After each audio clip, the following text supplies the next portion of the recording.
তিনটা হাদিস আগে শুনুন।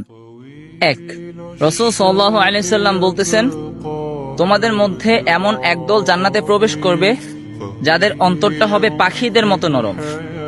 দুই, রাসূল সাল্লাল্লাহু আলাইহি সাল্লাম বলতেছেন, যখন শহীদদের আত্মা আল্লাহর কাছে পৌঁছায় তখন আল্লাহ তাআলা শহীদদের আত্মাগুলোকে এক ধরনের সবুজ পাখির মধ্যে সংগ্রহ করে, যারা আরশের নিচে থাকে এবং জান্নাতে সারাদিন ঘুরে বেড়ায়, নাজ নিয়ামত ভোগ করে এবং সন্ধ্যায় ফিরে আসে। তখন আল্লাহ ওই শহীদদের আত্মাদের জিজ্ঞাসা করেন, তোমাদের আর কি নিয়ামত প্রয়োজন? বারবার জিজ্ঞাসা করতে থাকেন, কিন্তু শহীদদের আত্মারা কিছুই বলতে পারে না, কারণ তারা সব রকমের নিয়ামত ভোগ করছে, তাদের আর কিছুই প্রয়োজন নেই।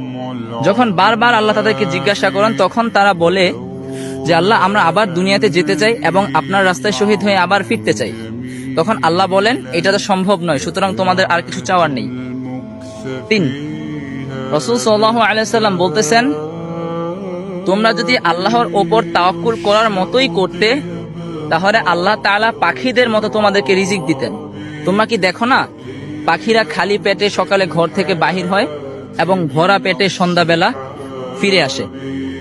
এই তিনটা হাদিসের মধ্যে একটা কমন যেটা রয়েছে সেটা হচ্ছে পাখি। আল্লাহ পাক আমাদেরকে বলতেছেন, তোমরা পাখিদের থেকে শিক্ষা নাও, কারণ পাখিদের অন্তরটা অনেক নরম হয়।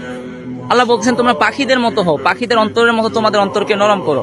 পাখিরা যেরকম ভাবে আল্লাহকে তাওয়াক্কুল করে, আল্লাহর উপর বিশ্বাস রাখে, তোমরা এরকম ভাবে আল্লাহর উপর বিশ্বাস রাখো, তাহলে আল্লাহ কখনোই আমাদেরকে নিরাশ করবে না।